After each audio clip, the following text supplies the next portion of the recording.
Welcome to Artistic Adventures.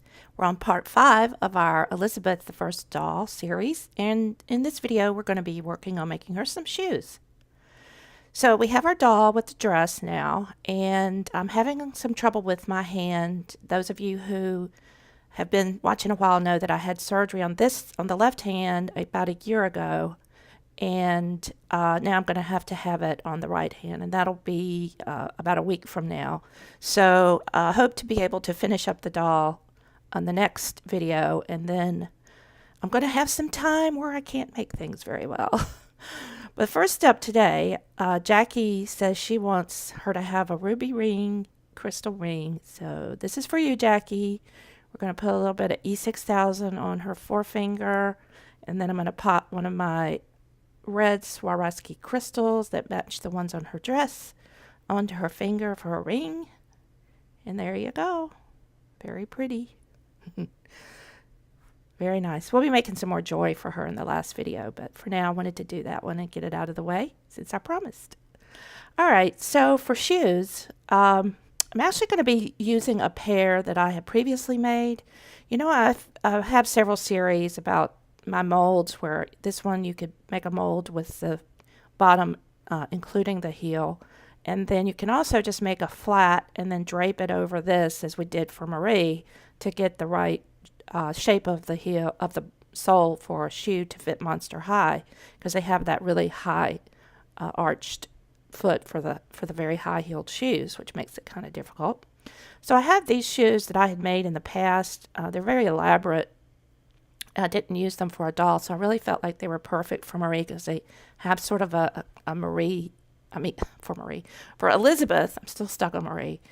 They have a very elaborate brocade look to them, which I think goes well with her dress. Let me get you guys in a little bit closer so you have a better look at them.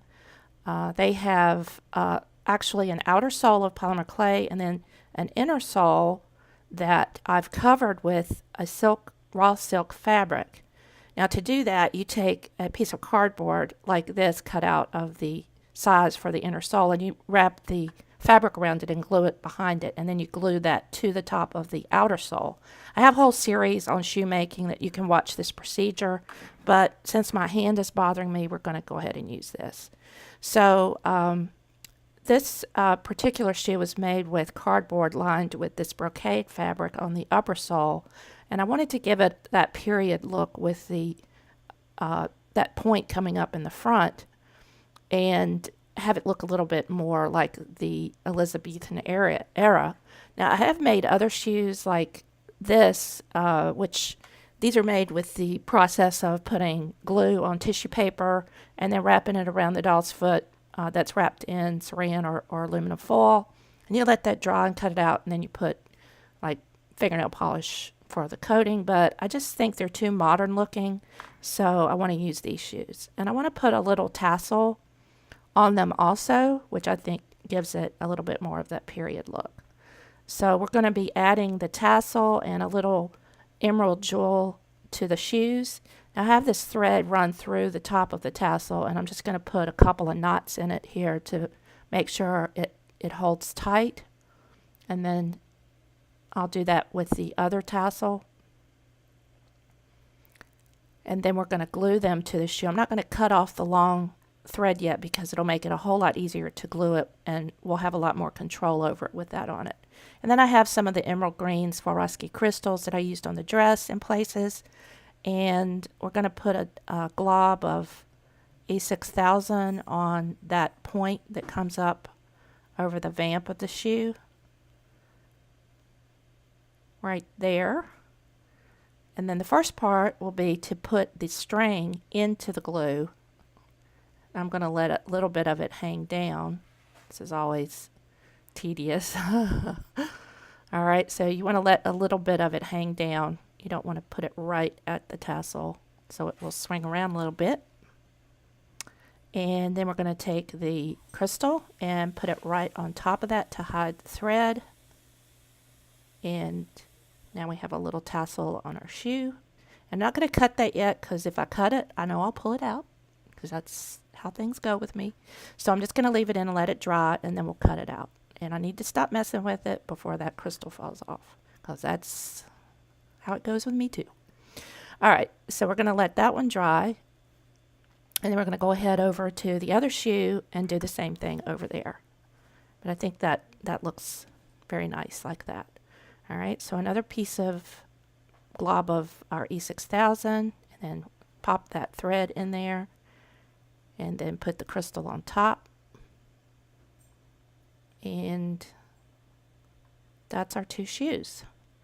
All right, so I let that dry so I didn't mess it up. Now we're going to cut the thread off right at the crystal so it doesn't show. It's just much easier to leave that on till it dries. That way if you have to adjust it, you have that control with the longer piece of thread. Now for the soles, I'm going to take some of this gold paint that's very gilded looking, and I'm going to paint the heels and the bottom of the shoe, and that'll help it match the dress a lot more. Now I ended up putting about 3 coats of this, let it dry, then put another coat, then let it dry, and it took a while, so I'm not going to show all 3 coats. I'm just showing you how I put the paint on, and then when I let it dry completely, and then put some more coats on till you get it to the point where you can't see the black through it anymore. And then we're just going to lay them down on the aluminum foil here and let them dry, and that's really all there is to it.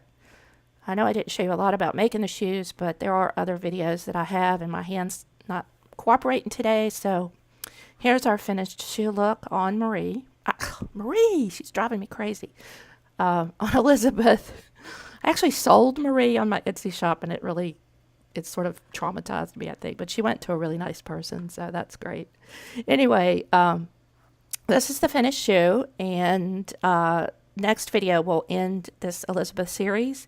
We'll be making a headdress for her with some jewels and also some jewelry to wear, and putting the wig back on and getting that styled, and just doing some final touches. So I hope you enjoyed this video. If you did, give me a thumbs up. And if you haven't already, make sure you subscribe so you don't miss a thing. Thanks, and bye.